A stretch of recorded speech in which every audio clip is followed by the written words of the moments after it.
Praise the lord. Hallelujah, hallelujah, hallelujah. దేవుని నామానికి మహిమ కలుగును గాక. మీ అందరికి నా ప్రేమపూర్వక వందనాలు. అందరికీ వందనాలు. బాగున్నారా? కృపయు సమాధానం మీకు కలుగును గాక.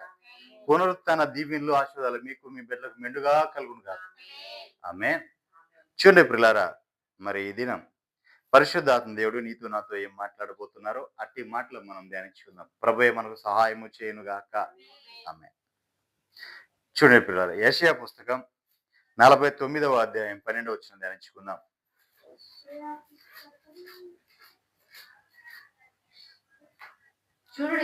చూడుడి, వీరు దూరం నుంచి వచ్చుచున్నారు. వీరు ఉత్తర దిక్కు నుంచి పడమర దిక్కు నుంచి వచ్చుచున్నారు. వీరు చీనీయుల దేశం నుండి వచ్చున్నారు. దేవునికి మహిమ కలుగును గాక. చూడండి పిల్లారా, అక్కడ మనం చూసినట్లయితే అక్కడ కొంతమంది వస్తున్నారు. వారు ఏమని చెప్తున్నారంటే ఎక్కడి నుంచి వస్తున్నారు? దూరం నుంచి వస్తున్నారు. దేవునికి మహిమ కలుగును గాక. చూడుడి, వీరు దూరం నుంచి వస్తున్నారు. దేవునికి మహిమ కలుగును గాక. వారు ఎటు నుంచి వస్తున్నారంటే ఉత్తర దిక్కు నుంచి వస్తున్నారు. రెండేది పడమట దిక్కు నుంచి వస్తున్నారు. దేవునికి మహిమ కలుగును గాక. ఉత్తర దిక్కు నుంచి పడమట దిక్కు నుంచి జన సమూహం వస్తుంది. వారు చాలా దూరం నుంచి వస్తున్నారు. అంతేకాదు చీనీయుల దేశం నుంచి వారు వస్తున్నారు. దేవునికి మహిమ కలుగును గాక. హల్లెలూయా. ఎందుకు వస్తున్నారు అంటే నా ప్రభువే వారిని సమకూరుస్తున్నారు. పరిచర్యలోకి వారిని నా ప్రభువే పిలుస్తున్నారు.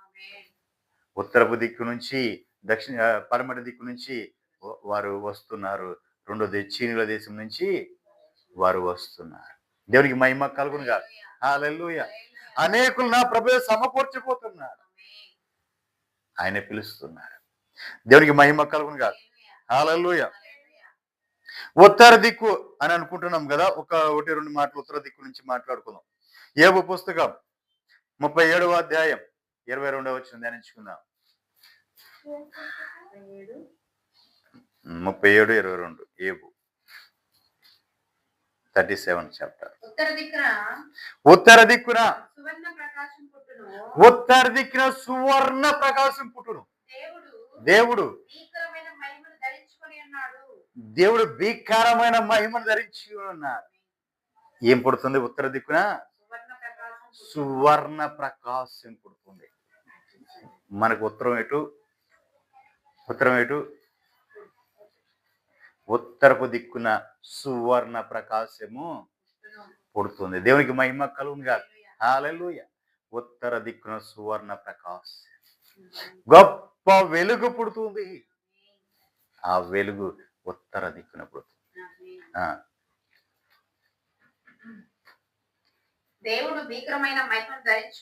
చూడండి, దేవుడు భీకరమైన మహిమను ధరించుకుని ఉన్నారు. సర్వశక్తుడగు దేవుడు ఆయన మహత్యము కలిగిన వాడు. ఆయన మనకు అగోచరుడు. న్యాయమును నీతిని ఆయన న్యాయమును నీతిని ఏమాత్రం చెరిపేవాడు కాదండి. దేవునికి మహిమ కలుగును గాక. ఆయన ఉత్తర దిక్కున ప్రకాశమానంగా మనకు తేజు వెలుగు ప్రకాశిస్తుంది. ఆయన మనల్ని నడిపిస్తున్నాడు అనేకులను ఆకర్షించడానికి. ఎందుకంటే నీ దేవుడు ఎక్కడున్నాడంటే ఉత్తర దిక్కున. దేవునికి మహిమ కలుగును గాక. ఉత్తర దిక్కున నీ దేవుడు ఉన్నాడు. దేవునికి మహిమ కలుగును గాక. చూడండి, అదే మాట చూడండి, కీర్తనల గ్రంథం 48వ అధ్యాయం 2వ వచనంలో ఉంది ఆ మాట.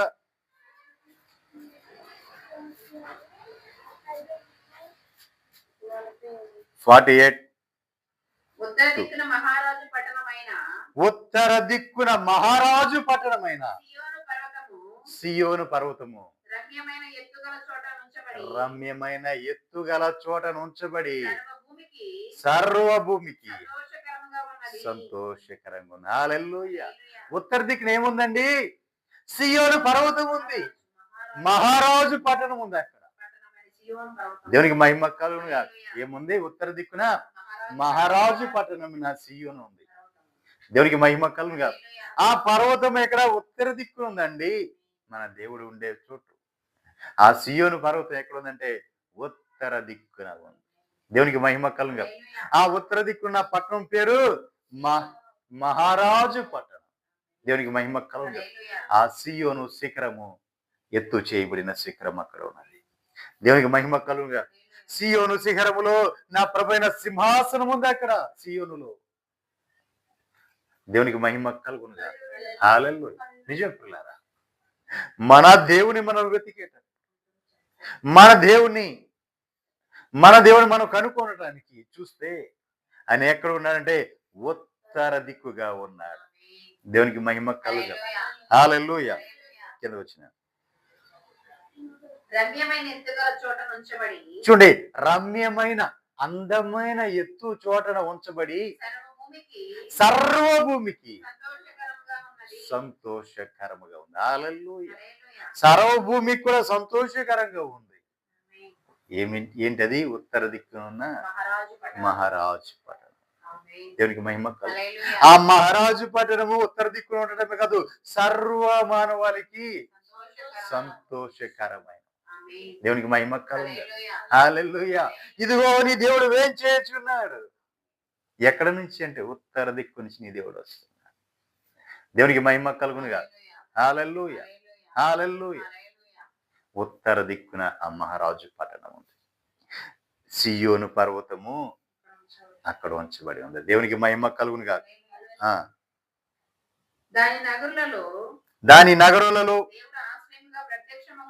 దాని నగరాలలో దేవుడు ఆశ్రయముగా ప్రత్యక్షమవుతుంది. చూడండి పిల్లారా, మన దేవుని మనం ఆశ్రయిస్తూ ఉంటాం. మన ఆపదలో, మన కష్టములో, మన బాధల్లో, మన ఇబ్బందుల్లో, మన నిట్టూర్పుల్లో, మన అంగారార్పుల్లో మనం ఏం చేస్తూ ఉంటామంటే మనకి ఆశ్రయం ఎవరు ఉన్నారు అంటే ఏ దిక్కు లేనప్పుడు దేవుడే దిక్కు అని నానుడు ఉంది. వాస్తవం అది కాదు. కానీ మనుషులు మనం ఆధారం చేసుకుంటున్నాం. మనం ఏం చేసుకుంటున్నాం? మా అమ్మ ఉంది, మా నాన్న ఉన్నాడు, లేదంటే మా అత్త ఉంది, మా మామ ఉన్నాడు, లేదంటే నా భర్త ఉన్నాడు అని వాళ్ళని ఆడుకుంటున్నాం. లేదా పొరుగింటి వారినో, అయ్యింటి వారినో, పక్కింటి వారిని ఇంకొకరిని ఆశ్రయిస్తున్నాం. లేదా మన బంధువులను ఆశ్రయిస్తున్నాం. మాకు పలానా వాళ్ళు ఉన్నారు, పర్వాలేదు, మేము వెళ్తే 2 మాటలు ఓదార్పు చేస్తారు. అంటే మనం కష్టాలు బాధలు ఉన్నాం అనుకోండి, వారి దగ్గరికి వెళ్ళి పంచుకుంటే వాళ్ళు ఏం చేస్తారు? మనల్ని ఓదారుస్తారు. దేవునికి మహిమ కలుగు. అలా చెప్పి అందరూ ఓదార్చేవారు ఉంటారా? ఉండరు. ఏం చేస్తారంటే ఇంకా కొంచెం నిప్పు రాజబెడుతూ ఉంటారు, హాజ్యం పోస్తూ ఉంటారు. ప్రియులారా, ఎవరు పడితే వాళ్ళ దగ్గరికి వెళ్ళొద్దు. ఏం చేయాలి? నువ్వు ఎవరినో ఆశ్రయించవద్దు. నీ ఆశ్రయపురం దేవుడు ఉన్నాడు. నీ దేవుడి దగ్గరికి నువ్వు వెళ్ళు. ఆయన ప్రాధేయపడు, ఆయన పాదాలు పట్టుకో. ఆయన నిన్ను కరుణిస్తాడు, కనికరిస్తాడు. ఆయన నీకు ఆశ్రయంగా ఉంటాడు. అంతేకాదు, నీకు వచ్చిన ఆ శ్రమో, ఆ బాధో, ఇబ్బందో, కష్టమో వాటి నుంచి ఆయనే విడిపించి నడిపిస్తాడు. దేవునికి మహిమ కలుగు. అంతగా ప్రేమించే దేవుడు, అంతగా ఆదరించే దేవుడు. అబ్బా తండ్రి అంటే చాలు, నీకు వెను వెంటనే నా కుమారుడా, నా కుమార్తె నేనున్నాను అని నీ ముందు నిలబడే దేవుడు ఆయన. దేవునికి మహిమ కలుగును గాక. హల్లెలూయా. మరి అలాంటి దేవుని వదిలేసి, అంత కరుణ వాత్సల్యం కలిగిన దేవుని వదిలేసి మనం ఎక్కడెక్కడికో వెళ్తూ ఉంటాం, ఎటు పాకులాడుతూ ఉంటాం. మనకు బాధ వచ్చింది, మన ఇబ్బంది వచ్చింది, నా బాధ ఎవరు పట్టించుకోవట్లేదు, మా ఆయన పట్టించుకోవట్లేదని పొద్దున్నే సాయంత్రం వరకు ఏడుస్తూనే ఉంటారు. లేదా మా అత్త పట్టించుకోలేదు, వాళ్ళు పట్టించుకోలేదు, వీళ్ళు పట్టించుకోలేదు అనుకుంటూ ఉంటాం. కానీ మనం ఎవరి దగ్గరికి వెళ్ళాలో, ఎవరు మనల్ని ఓదారుస్తారో, ఎవరు మనకి వాత్యాలు చూపుతారో, ఎవరు మన హత్తుకుంటారో, ఎవరైతే మన సమస్య తీరుస్తారో వారి దగ్గరికి మాత్రం మనము వెళ్ళట్లేదు.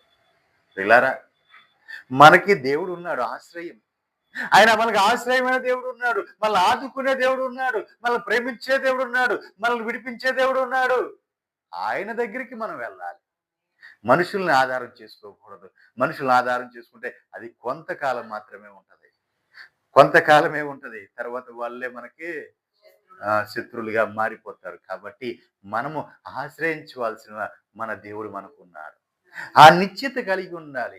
నాకేంటి, నాకు తోడు నా దేవుడు ఉన్నాడు, నా దేవుడే నన్ను నడిపిస్తాడు, నా దేవుడే నన్ను విడిపిస్తాడు. దేవునికి మహిమ కలుగును. ఆయన్ని ఎప్పుడైతే మనం ఆశ్రయిస్తున్నామో ఆయన వెను వెంటనే కరుణ చూపుతాడు. దేవునికి మహిమ కలుగునుగా. ఆ విధంగా మనం మనుషుల వైపు చూడక, మనుషులు ఆశ్రయించక, మన దేవుణ్ణి మనము ఆశ్రయించాలి. దేవునికి మహిమ కలుగునుగా. హల్లెలూయా. హ్మ్. రాజులు కూడిరి. చూడండి, రాజులు కూడుకుని ఏకంగా రాజులందరూ కలిసి వచ్చారు. వారు దానిని చూసిన వెంటనే ఆశ్చర్యపడుతున్నారు. అక్కడ నుంచి భ్రమ పడిపోయి త్వరగా వెళ్ళిపోతున్నారు. వారు అచ్చట ఉండగా వణుకును, ప్రసవించు స్త్రీ వేదనయు వారిని పట్టెను. వారు అక్కడ ఉంటే వణుకు పుడుతుంది, భయం వేస్తుంది. వారికి భయం వేస్తుంది, వేదన పడుతున్నారు. ప్రసవించు స్త్రీ వేదన పడినట్లుగా వారు వేదన పడుతున్నారు. ఎందుకు వేదన పడుతున్నారంటే, వారు కూడి వచ్చింది ఎందుకు వచ్చారు? నీ మీద దాడి చేయటానికి, నీ మీద యుద్ధం చేయటానికి అందరూ కూడి వచ్చారు. కానీ అక్కడికి రాగానే, నిన్ను చూడంగానే పరిస్థితి మారిపోయింది. నువ్వు కనపడట్లా. అక్కడ నా దేవుడు నిలబడి ఉన్నాడు. నా దేవుడు నిలబడి ఉన్నాడు. ఎందుకంటే నువ్వు ఆయన్ని ఆశ్రయం చేసుకున్నావు కాబట్టి, ఆయన నీకు ముందుగా ఆయన నిలబడి ఉన్నాడు. ఆయన్ని చూడంగానే వాళ్ళు ఏమైపోతున్నారు? వణికిపోతున్నారు, భయపడిపోతున్నారు. అక్కడ నుంచి వారు ప్రసవ వేదన పడిన ఆ స్త్రీ వాళ్ళే వేదన పడుతూ వెళ్ళారు. ఊరినే వెళ్ళిపోలా, పారిపోలా. ఊరినే పారిపోయారా? ఊరినే వచ్చిన వాళ్ళు వచ్చినట్టు వెనక్కి వెళ్ళిపోయారా? ఊరినే వెళ్ళిపోడా. ఎందుకు అంటే, ప్రసవ వేదన పడినట్లుగా వారిని వేదన పరిచాడు నా దేవుడు. అంటే నీ శత్రువు నీ మీదకి వచ్చినప్పుడు, నీ శత్రువుని ఆయన భయపెట్టి పంపించటమే కాకుండా, ఆయన శత్రువుని బాధ పెట్టి పంపించాడు. దేవునికి మహిమ కలుగుగా. మరి వచ్చిందేమో నిన్ను బాధపరచాలని వచ్చాడు, కానీ నిన్ను చూడంగానే భయపడ్డాడు. రెండోది, వాళ్ళు బాధపడుతూ వెళ్ళిపోయారు. దేవునికి మహిమ కలుగుగా. కారణం ఏంటి? మనుషులను కనుక నువ్వు ఆశ్రయించి ఉంటే, మనుషులను కనుక నువ్వు ఆధారం చేసుకుని ఉంటే, ఒకటి కొంత మట్టుకే నీకు ప్రయోజనకరం ఉంటుంది. లేదా కొంచెం లాభసాటిగా ఉంటే వాళ్ళు ఏమైపోతారు? వాళ్ళ పక్షమై అయిపోతారు. కానీ నా దేవుడు అట్లా కాదు. ఒక్కసారి ఆయన గనక చేయి ఇచ్చాడు అంటే, ఆఖరి వరకు అయినా చేయి విడిచిపెట్టేవాడు కాదు. దేవునికి మహిమ కలుగు. నీ చేయి పట్టుకోవడానికి నువ్వు చేయవ్వాలి. నీ చేయిని ఆయన పట్టుకున్నాడు అంటే, ఇక నీ జీవిత కాలం అంతా కూడా ఆయన వదిలిపెట్టడు. నీకు నువ్వుగా విదిలించుకుంటే తప్ప ఆయన మాత్రం చేయి విడవాడు. దేవునికి మహిమ కలుగును. అంతటి కృప కలిగిన వాడు మన దేవుడు. అంత వాత్సల్యం కలిగిన వాడు మన దేవుడు. అంతగా మనల్ని ప్రేమించే దేవుడు మన దేవుడై ఉన్నాడు. దేవునికి మహిమ కలుగును కాదు. హల్లెలూయా.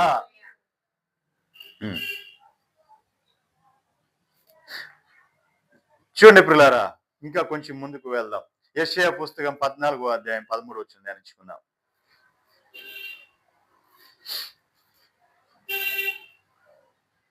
నేను ఆకాశంలోకి ఎక్కిపోయేదను. నేను దేవుని నక్షత్రములకు పైగా నా సింహాసనం హెచ్చింతును. ఉత్తర దిక్కునున్న సభా పర్వతం మీద నేను కూర్చుందును. మేఘమండలం మీదకి ఎక్కుదును. మహోన్నతినితో నన్ను సమానంగా చేసుకుందునని నీవు మనసులో అనుకుంటేవి కదా. దేవునికి మహిమ కలుగును. హల్లెలూయా. ఎవరు ఈ మాట? దేవునికి మహిమ కలుగునుగా. చూడండి పిల్లరా, తూరు గురించి దేవుడు మాట్లాడాడు. తూరు సీదోనుల గురించి దేవుడు మాట్లాడాడు. తనకు తాను హెచ్చించుకుందంట. ఎంతగా హెచ్చించుకుందంటే, ఆకాశ మండలంలోకి పైగా హెచ్చించుకుంది.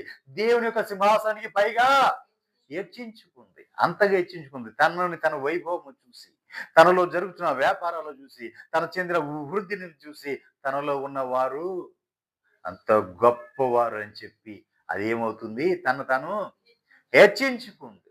దేవునికి మహిమ కలుగును కాదు.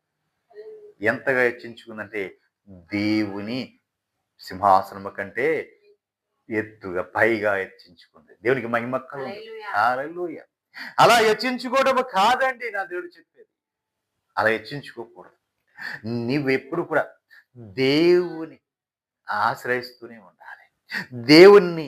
నీవు దేవుని హెచ్చించాలి, నీవు తగ్గాలి. దేవుని నీవు ఘనపరచాలి, నీవు తగ్గాలి. నువ్వు ఎంత దేవుడు నిన్ను ఎంత వెలుగులోనికి తీసుకొచ్చినా, దేవుడు నిన్ను ఎంతగా బయలుపరిచినా నీవు తగ్గాలి. ఆయన హెచ్చాలి. దేవునికి మహిమ కలుగును. అప్పుడు ఆయన ఇంకా ఇంకా నిన్ను బయలుపరుస్తూ ఉంటాడు. ఇంకా నిన్ను ఎక్కిస్తూ ఉంటాడు. ఎందుకంటే నీ నీ స్వభావం నువ్వు తగ్గుతున్నావు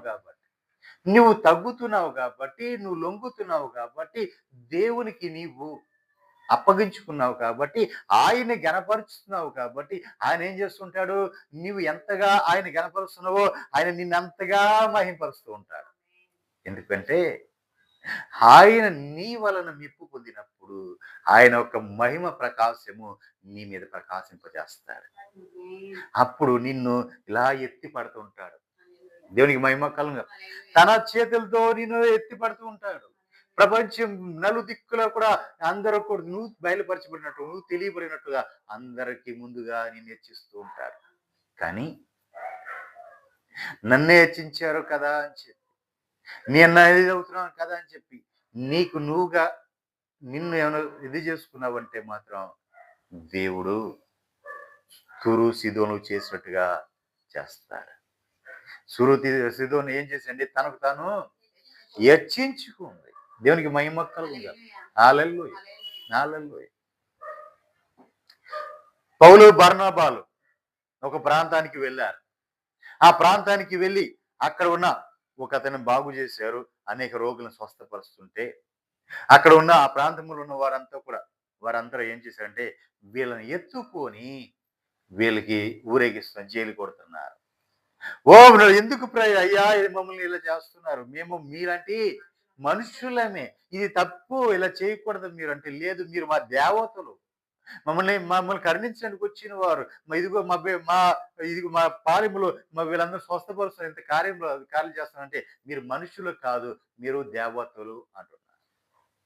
అంటే వీళ్ళు ఏమంటున్నారు, అయ్యా మేము మీలాంటి వారమే, మమ్మల్ని కాదు మీరు హెచ్చించాల్సింది, దేవుణ్ణి హెచ్చించాలి, దేవుని కనపరచాలి, దేవుడి వలన మేము చేసిన కార్యాలు, మా వల్ల అయితే ఈ కార్యములు జరగవు, మేమైతే ఏం చేయలేం, మేము కూడా మీలాంటి వారమే అని పౌలైతే భయపడిపోయాడు. పౌలు ఏమయ్యాడు, భయపడిపోయాడు. కానీ ఒక విధంగా చూస్తే బర్నబా మాత్రం హృదయంలో కొంచెం సంతోషపడ్డాడు. బర్నబా హృదయంలో కొంచెమే, మరి ఎక్కువ కొంచెం సంతోషపడ్డాడు. కానీ పౌలు గారు మాత్రం భయపడిపోయారు. అయ్యా వద్దు వద్దు, మీ పాదాలు పట్టుకుంటూ వద్దు, నన్ను విడిచిపెట్టేయండి, మేము మీలాంటి వారమే, మీలాగా ఉన్న వారమే, మేము దేవుళ్ళం కాదు, మీరు దేవుని మహింపరచాలి, ఆయన గణపరచాలి, ఆయన హెచ్చించాలి, ఆయన కొనియాడు, మమ్మల్ని కాదు అని చెప్పి ఆయన వాళ్ళకి హితబోధ చేశాడు. దేవునికి మహిమ కలుగును. కాబట్టి ప్రియులారా, మనకు మనం ఎప్పుడు కూడా హెచ్చించుకోకూడదు, మనం తగ్గించుకోవాలి. దేవుడు అప్పుడు మనల్ని హెచ్చిస్తూ ఉంటాడు. దేవునికి మహిమ కలుగును. హల్లెలూయా, హల్లెలూయా. కీర్తనల గ్రంథం 50వ అధ్యాయం 1వ వచనం.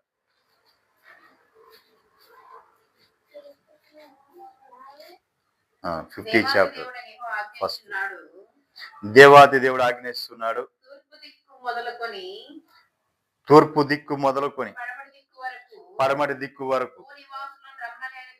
చూడండి, దేవాతి దేవులు వారు ఆజ్ఞిస్తున్నారు ఏమనంటే, తూర్పు దిక్కు మొదలుకొని పడమటి దిక్కు వరకు కూడా భూ నివాసులందరినీ రమ్మని ఆయన పిలుస్తున్నారు.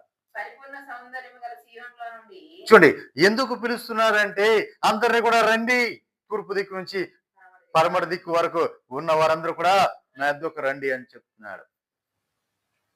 ఎందుకు రమ్మంటున్నాడు?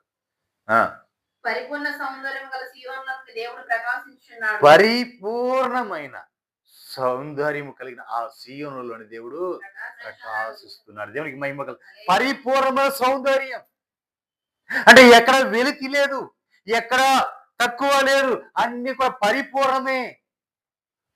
ఆ పరిపూర్ణమైన ఆ సీయోనులోని నా దేవుడు ప్రకాశిస్తున్నాడు. దేవునికి మహిమ కలుగు. పరిపూర్ణం అండి, ఆయన పరిపూర్ణుడు, ఎక్కడ కూడా అసంపూర్ణత లేదు. దేవునికి మహిమ కలుగును కాదు. అన్నిట్లో తొలకిసులాడినట్లుగా ఆయన ఉన్నాడు. అన్నిట్లో కూడా మనమైతే కొన్నిట్లో ఎక్కడైనా ఉంటే పరిపూర్ణం ఉన్నామేమో, కానీ మిగిలిన అన్నిట్లో కూడా అసంపూర్ణం ఉన్నాయి. కానీ నా దేవుడు అన్నిట్లోనూ పరిపూర్ణుడై ఉన్నాడు.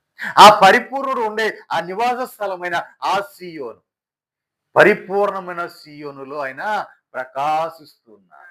దేవునికి మహిమ కలుగునుగా. ఆ పరిపూర్ణమైన సీయోనులో ఆయన ప్రకాశిస్తుంటే మన దేవుడు వేం చేయుచున్నాడు. ఆయన మౌనముగా ఉండడు. చూసారా పిల్లరా, పరిపూర్ణ సీయోను నుంచి ఆయన ప్రకాశించడమే కాదు, ఆయన వేం చేస్తున్నాడు. ఈ లోకంలోకి ఆయన వస్తున్నాడు. ఆయన మౌనుగా ఉండేవాడు కాదు. ఆయన ముందర ఆయన మౌనుగా ఉండట్లేదు. ఆయన ముందర అగ్ని మండుచున్నది. ఆయన చుట్టూ ప్రచండ వాయు విసురుతుంది. ఒక నిమిషం అండి. సియోనులు పరిపూర్ణమైన సౌందర్యం కలిగిన సియోను అంటే సియోనులోకి వెళ్ళే వారందరూ కూడా ఎలా ఉండాలి? పరిపూర్ణులై ఉండాలి. ఇప్పుడు నీవు సిద్ధపడకోకుండా నీవు అసంపూర్ణంగా ఉంటే ఆయన వచ్చినప్పుడు నీవు ఎత్తబడలేవు. ఆయన వచ్చినప్పుడు నీవు ఆయన చేరుకోలేవు. ఎందుకంటే నీలో అసంపూర్ణత ఉంది. నువ్వు పరిపూర్ణం ఎప్పుడైతే పరిపూర్ణం అవుతావు, అన్ని విషయాల్లోనూ పరిపూర్ణం అవ్వాలి. నువ్వు అలా పరిపూర్ణమైనప్పుడు నీవు కూడా ఆ సీయోనులోకి ఆయనలో ప్రకాశిస్తావు. ఆ వెలుగు నీ మీద ప్రకాశిస్తుంది. నా దేవుడు వస్తున్నాడు, సీయోనులోంచి అయినా ప్రకాశిస్తున్నాడు. ఆయన ముందర ఏం నడుస్తుంది? అగ్ని నడుస్తుంది. ఆయన చుట్టూ ఏముంది? ప్రచండ వాయువు ఉంది. దేవునికి మహిమ కలుగునుగా. ప్రచండ వాయువు అంటే గాలి. గాలి విసురుతుంది. అగ్నిని గాలి విసిరితే ఏమవుతుందండి? రేగిపోతుంటాం, మంట రేగిపోతుంటాం. ఆయన ముందు అలా ఉంది. ఆయన ముందు అగ్ని ఉంది, ప్రచండ వాయువు విసురుతుంది. ఆయన చుట్టూ ఉంది, అగ్నితో మండుతుంది. ఇప్పుడు దహించు అగ్నిగా ఆయన వస్తున్నప్పుడు మరి అగ్నితో సాంగత్యం చేయడానికి నీవెలా ఉండాలి? నీవు కూడా పరిపూర్ణంగా ఉండాలి. నీవు కూడా మండుతూ ఉండాలి. నీవు కూడా అగ్నితో మండుతూ ఉండాలి. నీవు కూడా అగ్నిలాగా మండుతూ ఉంటే అగ్నితో నువ్వు సాంగత్యము చేయగలవు. నీవు మండకుండా ఉంటే కట్టిలాగా కాలిపోతావు. అగ్నిలో కట్టి వేస్తే ఏమవుతుంది? పొల్ల వేస్తే కాలి బూడిదైపోతుంది. అదే అగ్నితో నీవు కూడా సాంగత్యము చేస్తే ఆ అగ్నిని ఎదుర్కోగల శక్తి నీలో ఉంటది. కాబట్టి నీవు అగ్ని కూడా కలిసి వ్యాపిస్తారు. దేవునికి మహిమ కలుగునుగా. ఆయన ఎదుర్కోవాలి అంటే, దహించు అగ్నిని ఎదుర్కోవాలంటే నీవు కూడా దహించబడుతూ ఉండాలి. దహించు అగ్నితో సాంగత్యము చేయగలిగిన వాడు ఎవరున్నాడు? దహించేవాడు తప్ప, మండుచున్న వాడు తప్ప. నీవు కూడా నిత్యము మండుతూ ఉండాలి, ప్రభుతో మండుతూ ఉండాలి. ప్రభువులాగా నీవు కూడా పరిపూర్ణతలోకి రావాలి. దేవునికి మహిమ కలుగునుగా. హల్లెలూయా. ఆయన మండుతూ ప్రకాశిస్తున్న దీపము అన్నాడు. ఎవరిని? యోహాను. బాప్తిస్మం ఇచ్చు యోహాను ఎలా ఉన్నాడు? మండుతూ ప్రకాశిస్తున్న దీపం. దేవునికి మహిమ కలుగును. హల్లెలూయా. యెహెజ్కేలు అయితే దర్శనం చూశాడు. ఏమని? నడుము నుంచి దిగువకి అగ్ని జ్వాల మహిమగాను, ఆ నడుము నుంచి పైకి అగ్ని జ్వాల మహిమగాను ఆయన కనపడ్డాడు. అంటే ఆయన ఒక ముఖ దర్శనము, మానవ రూపం అయితే మానవ రూపం కనపడుతుంది, కానీ అగ్నిలో ఆకారం కనపడుతుంది. దహిస్తూ ఆకారం కనపడుతుంది ఆయనకి. దేవునికి మహిమ కలుగునుగా. అలాగే ప్రకటన గ్రంథంలో కూడా యోహాను గారు కూడా అదే మాట అన్నారు. యోహాను గారు కూడా ఆయన కనులు అగ్నిజ్వాల మయం, అగ్నిజ్వాల మయం. ఆయన పాదంలో అపరంజి పోలి ఉన్నారు, పుటము వేయబడిన అపరంజి పోలి ఉన్నారు. ఆయన నిలువెల్ల దహించు అగ్ని అయి ఉన్నాడు.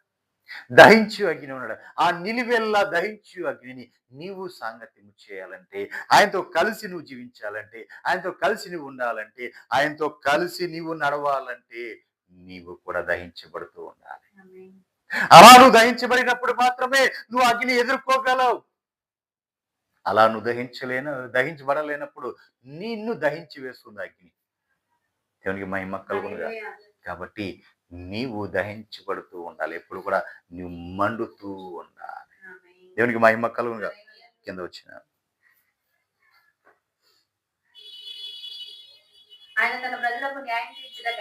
ఆయన తన ప్రజలకు న్యాయము తీర్చుటకై బలి అర్పణ చేత నాతో నిబంధన చేసుకుని నా భక్తులను నాతో నిబంధన చేసుకున్న నా భక్తులను నా నా యొద్దకు సమకూర్చుడని యొద్దకు సమకూర్చుడని మీది ఆకాశమును మీది ఆకాశమును భూమిని భూమిని పిలుచున్నాడు. పిలుచున్నాడు. చూడండి పిల్లారా, తనతో నిబంధన దేవునితో ఎవరైతే నిబంధన చేసుకున్నారో వారిని పిలుస్తున్నాడు. ఆకాశము భూమికి ఆజ్ఞేస్తున్నాడు. ఆకాశమా చెవియకు, భూమి నా మాటవి. ఇదిగో నాతో నిబంధన చేసుకున్న వారిని నా దగ్గరకు సమకూర్చమంటున్నాడు. దేవునికి మహిమ కలుగును. ఆయనతో ఎంతమంది అయితే నిబంధన చేసుకున్నారో అంతమందిని కూడా ఆయన సమకూర్చమంటున్నారు. దేవునికి మహిమ కలుగును. ప్రియులారా, ఆలోచించాలి. నీవు ఏ విషయంలో నిబంధన చేసుకున్నావు, లేదా దేవుడు నీతో ఏ విషయంలో నిబంధన చేశాడు, ఆ నిబంధన నీవు ఎన్నడూ కూడా తొలగిపోకూడదు. ఆయన ఎన్నడూ కూడా నిబంధన మేరడు. ఆయన ఎన్నడూ కూడా నిబంధన మేరడు. ఆయన నిబంధన చేసింది, ఆ నిబంధన కట్టుబడి ఉంటాడు. అది యుగాలైనా తరాలైనా అలా నిలిచిపోయి ఉంటది. మరి నీవు గనక ఎక్కడైనా తప్పిపోయావంటే అది ఒకసారి సరిచూసుకో. ఏదైనా దేవునితో నిబంధన చేసుకో. ప్రభువా నేను ఇలా ఉంటాను, ప్రభువా నేను ఇలా చేస్తాను, ప్రభువా నేను ఇదిగో ప్రభువా నీకోసం నేను ఇలా ఉంటాను అని నువ్వు ఏదైనా ఒక నిబంధన చేసుకున్నావేమో, ఈ రాత్రికాల సమయం ఉంది, నీవు దాన్ని జ్ఞాపకం చేసుకుని సరి చేసుకో. దేవునికి మహిమ కలుగుగా. ఎందుకంటే నా దేవుడు వేయించేస్తున్నాడు. ఆయన వేయించేస్తున్నాడు. ఆయన దహించు అగ్ని అయి ఉన్నాడు. ఆ దహించు అగ్నితో సాంగత్యం ఆయన ఎదుర్కోవాలంటే నీవు కూడా దహించబడాలి. ఒకవేళ నువ్వు ఆ నిబంధనలు ఎక్కడ మీరిపోతే, తప్పిపోతే నీవు ఆయన ఎదుర్కొనలేవు, ఆయన ముందు నువ్వు నిలవలేవు. కాబట్టి ఆ నిబంధనను నీవు సరిచేసుకో. దేవునికి మహిమ కలుగునుగా. హల్లెలూయా. నా భక్తుడు నా ఎదుట సమకూర్చుని మీది ఆకాశం భూమిని పిలుచున్నాడు. ఆ, దేవుడు తానే న్యాయకర్త అయి ఉన్నాడు. దేవుడు తానే న్యాయకర్త అయి ఉన్నాడు. ఆయన ఆకాశమును చూడండి, దేవుడు మనకి న్యాయకర్త, ఆమేన్. మనకు న్యాయము తీర్చేవాడు దేవుడే. దేవునికి మహిమ కలుగు. హల్లెలూయా. మనుషులు న్యాయకర్తలుగా ఉంటారు, కానీ వారు న్యాయము తీసి చేర్చేవాళ్ళు కొంతమంది అయితే అన్యాయము చేర్చే వాళ్ళు అత్యధికంగా ఉన్నారు. మనుషుల్ని మనం ఆశ్రయించి మాకు న్యాయం చేర్చనంటే మనకు అక్కడ న్యాయము జరగదు. కానీ మన దేవుడు ఉన్నాడే, ఆయన పేరే న్యాయకర్త. దేవునికి మహిమ కలుగు. ఆయన అంతా కూడా న్యాయమే. ఆయనలో ఎక్కడా అన్యాయం లేదు, ఆయనలో ఉన్నదంతా న్యాయమే. కాబట్టి మనము ఆ న్యాయకర్తను ఆశ్రయించి, ఆమేన్. ఆయనను ఆశ్రయించి ఆయన వైపే మనం చూడాలి. దేవునికి మహిమ కలుగునుగా. ఆకాశం ఆయన నీతిని తెలియజేస్తుంది. చూసారా, ఆకాశము ఆయన నీతిని తెలియజేస్తుంది. ఆయన ఎంత నీతిమంతుడో, ఎంత పరిశుద్ధుడో ఆయన ఆకాశం మనకి తెలియజేస్తుంది. దేవునికి మహిమ కలుగునుగా. హల్లెలూయా. ఆకాశంలో ఉన్న నక్షత్రాలు గాని, సూర్యుడు గాని, చంద్రుడు గాని, గ్రహాలు గాని ఏవి కూడా ఎక్కడైనా తప్పిపోతున్నాయా? వాటి కక్షల్లో అవి తిరుగుతా ఉన్నాయి. ఏదైనా తప్పిపోయింది అంటే అది వినాశనమే. దేవుని మాట చొప్పున అవన్నీ అలా నిలిచిపోయి నేటి వరకు కూడా అవి అలా తిరుగుతూ ఉన్నాయి. ఉదయం అయిందా సూర్యుడు వస్తున్నాడు, సాయంత్రం అయిందా సూర్యుడు అస్తమిస్తున్నాడు, సాయంత్రం అయిందా చంద్రుడు వస్తున్నాడు, ఉదయం అయిందా చంద్రుడు అస్తమిస్తున్నాడు. వాటి కక్షల్లో అవి వాటి పనిని అవి సక్రమంగా చేసుకుంటూ వస్తున్నాయి. కానీ మానవుడు మాత్రం తప్పిపోతున్నాడు. ఎందుకు తప్పిపోతున్నాడు అంటే ఆయన స్వరూపంలో, ఆయన రూపంలో ఆయన ఒక జీవాయువునిచ్చి నిన్ను బ్రతికింప చేశాడు కదా, నిన్ను తనకు పోలికగా చేసుకున్నాడు కదా. తన పోలికలో నీవు తప్పిపోతున్నావు తప్ప, ఎందుకంటే ఆయన చేతులతో చేసి నిన్ను రూపించాడు కాబట్టి నువ్వు తప్పిపోతున్నావు. నోటి మాట కలగజేశాడు కాబట్టి అవి మాత్రం అలాగే. దేవునికి మహిమ కలుగునుగా. చూనిపులారా, మానవుడు తప్పిపోకూడదు అని చెప్పి ఆయన సత్సరుడుగా ఈ లోకానికి వచ్చి తన ప్రాణమును పెట్టి నిన్ను వెల ఇచ్చి కొనుక్కున్నాడు. ఆ వెల్ల ఇచ్చి కొనుక్కున్న తర్వాత తన ప్రాణము నీ కోసం పెట్టిన తర్వాత కూడా నువ్వు ఇంకనూ అదే స్థితిలో, పూర్వం ఉన్న స్థితిలోనే నీవు ఉంటున్నావు. తప్పిపోయి అక్కడే ఉంటున్నారు. దేవునికి మహిమ కలుగును. హల్లెలూయా. హల్లెలూయా. హల్లెలూయా. నీవు ఆ స్థితి మార్చుకోవాలి, ఆ పరిస్థితిని మార్చుకోవాలి. ప్రభువా, నీవు నా కోసం ప్రాణం పెట్టు. అయ్యా, నీవు నన్ను వెతకి రక్షించు. అయ్యా, నన్ను నీ రక్తము చేత కొనుక్కున్నా, నీ సొత్తుగా నన్ను మార్చుకున్నావు కాబట్టి ప్రభువా, నీ పరిశుద్ధతను, నీ యథార్థతను, నీ నీతిని మాకు ఇచ్చావు. అయ్యా, నా పాపములు, నా దోషములు, నా శాపములు, నా అతిక్రములు నీవు భరించావు, శిలువ శ్రమను అనుభవించావు కాబట్టి ప్రభువా, ఇదిగో నేను నీలాగా ఉండాలనుకుంటున్నాను.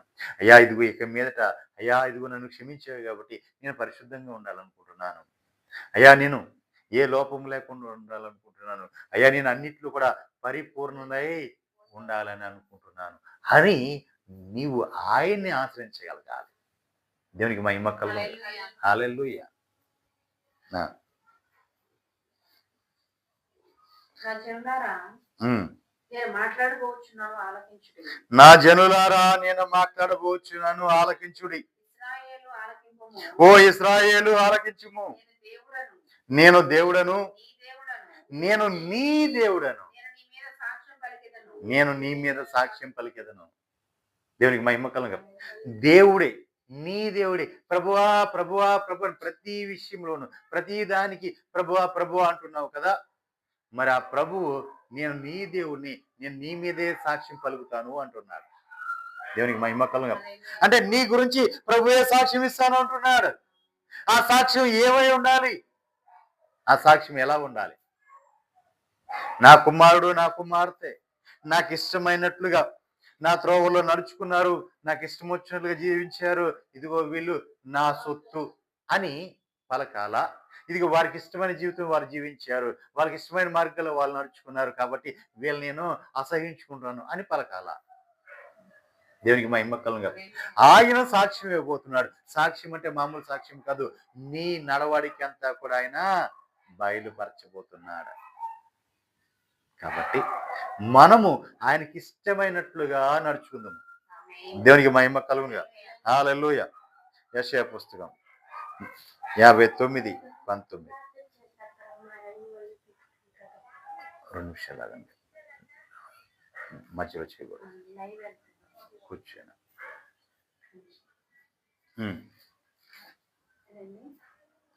59:19.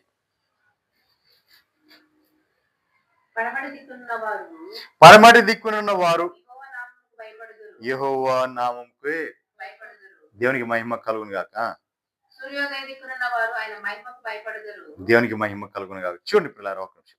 పడమటి దిక్కునున్న వారు, ఎందుకు ఉత్తరపు దిక్కు పడమటి దిక్కు అని చెప్తున్నాడు అంటే, పడమటి దిక్కున్న వారు దేవునికి, ఆయన నామానికి భయపడేవారు.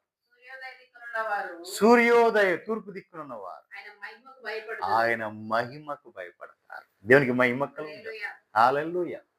ఇక్కడేమో వారి యొక్క దేవుని యొక్క నామానికి వీళ్ళు భయపడతారు. వారు చూస్తే ఆయన యొక్క మహిమకు భయపడతారు. అదే మనము గనక ఉత్తరం వైపు చూస్తే మహారాజు పట్టణం ఉంది. దేవునికి మహిమ కలుగును. హల్లెలూయా. హల్లెలూయా. యెషయా పుస్తకం 49:1 అయిపోయింది, నేను ముగిస్తున్నాను. దీపములారా, ఓ దీపములారా నా మాట వినుడి. దూరమునున్న జనములారా ఆలకించుడి. నేను గర్భమున పుట్టగాని యెహోవా నన్ను పిలిచెను. నా తల్లి నన్ను ఒడిలో పెట్టుకున్నది మొదలుకొని ఆయన నా నామము జ్ఞాపకము చేసుకుని. దేవునికి మహిమ కలుగునుగా. హల్లెలూయా. ఇగో నా కుమారులారా నా మాట వినండి. దూరం ఉన్న జనములారా నేను చెప్పేది ఆలకించుడి. నేను తల్లి గర్భంలో పుట్టినది యెహోవా నన్ను పిలుచుకున్నారు. నా తల్లి నన్ను ఒడిలో పెట్టుకొని మొదలుకొని ఆయన నామము నా నామము జ్ఞాపకము చేసుకున్నాడు. దేవునికి మహిమ కలుగును. బాలుడుగా ఉన్నప్పుడే తల్లి గర్భంలోంచి పుట్టినది మొదలుకొని తల్లి ఒడిలో ఉన్నప్పుడే ఆయన నా నామము జ్ఞాపకం చేసుకున్నాడు. దేవునికి మహిమ కలుగు. ఎందుకు అయ్యా అంటే అనేక జనములు సమకూర్చడానికి, అనేక జనములు ఆయన రాకకు సిద్ధపరచడానికి, ఆయన రాజ్యంలో చేర్చడానికి ఆయన ముందుగానే నా నామాన్ని జ్ఞాపకము చేసుకున్నాడు. కాబట్టి ఇప్పుడు నేనేం చెప్పాలి? జనులారా నా మాట వినుడి. ఓ దూరం ఉన్న జనులారా నా మాట ఆలకించుడి. దేవునికి మహిమ కలుగును. హల్లెలూయా, హల్లెలూయా. కింద వచ్చిన నా నోరు వాడిగల ఖడ్గముగా ఆయన చేసి ఉన్నాడు. నా నోరుని ఎలా చేశాడు? వాడిగల ఖడ్గముగా దేవుడు చేశాడు. తన చేతి నీడలో నన్ను దాచి ఉన్నాడు. ఆయన యొక్క చేతి నీడలు నన్ను దాచి ఉంచాడు. నన్ను మెరుగు పెట్టిన అబ్బుగా చేసి నన్ను మెరుగు పెట్టిన అంబుగా చేసి తన అంబుల పొదిలో మోసిపెట్టి ఉన్నాడు. తన అంబుల పొదిలో నన్ను మూసిపెట్టి ఉన్నాడు. ఆమేన్. దేవునికి మహిమ కలుగును. హల్లెలూయా. తన అంబుల పొదిలో నన్ను వాడిగా చేసి తన అంబుల పొదిలో నన్ను మూసిపెట్టి ఉన్నాడు. ఎప్పుడైతే అవసరం వస్తుందో నన్ను సంధించి వాడుకోపోతున్నాడు. ఆమేన్. దేవునికి మహిమ కలుగునుగా. హల్లెలూయా. తన చేతి నీడలు నన్ను దాచి ఉంచాడు. దాచి ఉంచాడు. హల్లెలూయా. ఇంత గొప్ప దేవుడు ఎవరు ఉంటారండి?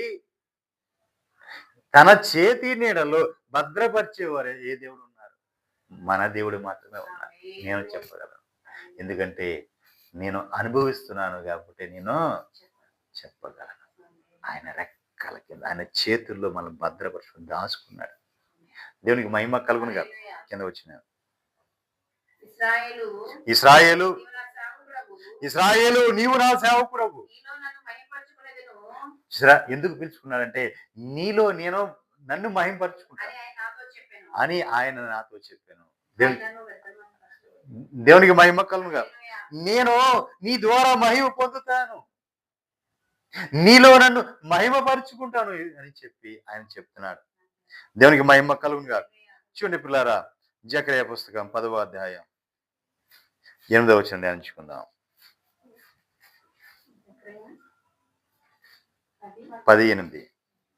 నేను వారిని విమోచించి ఉన్నాను కనుక నేను వారిని విమోచించి ఉన్నాను కనుక వారిని ఏల వేసి పిలిచి సమకూర్చెదను. వారిని ఏలవేసి పిలిచి సమకూర్చెదను. సమకూర్చుదను. హల్లెలూయా. జన సమూహమును ఆయన ఏలవేసి పిలవబోతున్నాడు. ఆమేన్. ఉత్తర దిక్కు నుంచి పరమట దిక్కు నుంచి జన సమూహములు రాబోతున్నాయి. ఆమేన్. నా ప్రభు ఏలవేసి వారిని పిలుచుచున్నారు. గొప్ప జన సమూహం రాబోతుంది. ఆమేన్. దేవునికి మహిమ కలుగునుగా. హల్లెలూయా. కింద వచ్చిన మునుపు విస్తరించినట్లు మునుపు విస్తరించినట్లు వారు విస్తరించుదురు. వారు విస్తరిస్తారు. అన్ని జనులలో నేను వారిని విత్తగా అన్య జనులలో నేను వారిని విత్తగా దూరదేశంలో వారిని జ్ఞాపకం చేసుకొందురు. దూర దేశంలో ఉండే వారు నన్ను జ్ఞాపకం చేసుకుంటారు. వారును వారి బిడ్డలను వారును వారి బిడ్డలను సజీవులై తిరిగి వస్తారు. సజీవులై తిరిగి వస్తారు. హల్లెలూయా. హల్లెలూయా. అన్ని దేశాలకు వెళ్ళిన వారు, ఎక్కడెక్కడో ఉన్న వారందరూ కూడా తిరిగి వస్తున్నారు. ఆమేన్. దేవునికి మహిమ కల. హల్లెలూయా. వారు మాత్రమే రావట్లా, వారి బిడ్డలతో తిరిగి వస్తున్నారు. ఐగుప్తు దేశంలో నుండి ఐగుప్తు దేశంలో నుండి మరలా రప్పించి వారిని మరలా రప్పించి అష్షూరు దేశంలో నుండి సమకూర్చి అష్షూరు దేశంలో సమకూర్చి ఎక్కడను చోటు చాలంత విస్తారముగా ఎక్కడ కూడా చోటు చాలంత విస్తారమైన గిలాదు దేశంలోనికి గిలాదు దేశంలోనికి లెబనోను లెబనోను దేశంలోనికి దేశంలోనికి వారిని తోడుకొని వచ్చెదను. వారిని తీసుకుని వస్తారు. ఆమేన్. దేవునికి మహిమ కలుగును. హల్లెలూయా. ఎక్కడ కూడా చోటు లేనంతగా జనసంద్రంతో నిండిపోబోతున్నాయి పరిచర్య. ఆమేన్. దేవునికి మహిమ కలుగునుగా. హల్లెలూయా. హల్లెలూయా, హల్లెలూయా. ఆఖరిగా ఒక మాట, ప్రకటన గ్రంథం 7వ అధ్యాయం 9వ వచనంతో మనం ఇచ్చుకుందాం.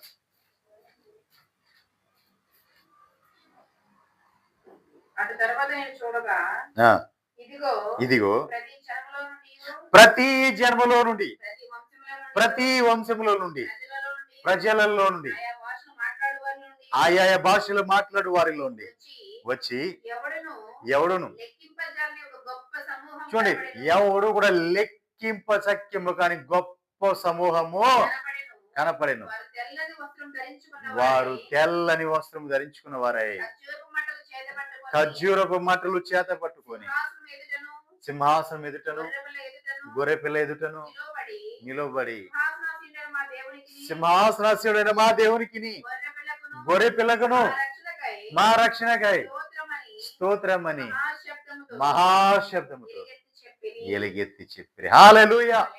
చూడండి పిల్లలు, దీనికోసమే మనల్ని సిద్ధపరిచేది. ఆ సింహాసనం ఎదుట, ఆ గొర్రెపిల్ల ఎదుట మనమంతా కూడా నిలవబడి, అన్ని జాతుల్లో అందరూ కూడా కలిసి మనం అక్కడ నిలబడి ఆ దేవాతి దేవుని మనము స్తోత్రయాగము చేయుదుము. దేవునికి మహిమ కలుగుగా. అవును ప్రియులారా, ఆయన్ని ఆ విధంగా మనం మహింపరచడం కోసమే ఆయన మనల్ని సిద్ధపరిచాడు. దానికోసమే ఆయన తన ప్రాణమును మనకిచ్చి, అంటే ఆయనతో పాటు సరిసమంగా ఆయన ప్రక్కన మనం కూర్చోబెట్టుకోవటానికి, ఆయన సింహాసనాన్ని మనకి ఇవ్వటానికి ఆయన ఈ లోకానికి వచ్చాడు. దేవునికి మహిమ కలుగును. కాబట్టి ప్రియులారా, ఇప్పుడు అలా సిద్ధపరచడానికి కొంతమంది అవసరం. ప్రభు సన్నిధికి నిన్ను తీసుకుని వెళ్ళడానికి కొంతమంది అవసరం. అలాంటి వారిలో ఇలాంటి ఎప్పుడు ఒకరు. దేవునికి మహిమ కలుగుగా. హల్లెలూయా. ఎందుకంటే మాకు ఇచ్చిన దర్శనం అది. దేవునికి మహిమ కలుగుగా. నశించిపోతున్న ఆత్మలు అగాధంలో పడకుండా ఆయన రాజ్యంలో చేర్చడానికి మాకు ఇచ్చిన దర్శనం అది. దేవునికి మహిమ కలుగుగా. హల్లెలూయా. నిజమే పిల్లారా, మన మూలవాక్యం చూసినట్లయితే చూడుడి, వీరు దూరము నుండి వచ్చుచున్నారు, వీరు ఉత్తర దిక్కు నుండి వచ్చుచున్నారు, పరమర దిక్కు నుండి వచ్చుచున్నారు, సీనియుల దేశంలోంచి వీరు వచ్చుచున్నారు. అనేక జన సమూహములుగా ఈ పరిచయ ఈ ప్రాంతాలను నింపబోదు. దేవునికి మహిమ కలుగును. నా ప్రభు గొప్ప కార్యం జరిపించబోతున్నాడు, మహత్కారం జరిపించబోతున్నాడు, అద్భుత కార్యం జరిపించబోతున్నాడు. ఈ మాసము, ఈ 2వ మాసంలో ఈ మొదటి దినమే నా ప్రభు మనతో మాట్లాడాడు, మన పరిచయాలతో మాట్లాడాడు, మన జీవితాలతో మాట్లాడాడు, మన కుటుంబాలతో మాట్లాడాడు. ఆయన కార్యములు, అద్భుతాలు, ఆశ్చర్యకాలు మనం పొందుకొని అనుభవించబోతున్నాం. ఊరక నిలిచి ఆయన చెయ్యి మహత్ కార్యములు మనము చూసుదుము గాక. అంటే కృప పరిశుద్ధాత్మ దేవుడు మనకు అనుగ్రహించును గాక. ఆమేన్. ప్రార్థన చేసుకుందాం. హల్లెలూయా.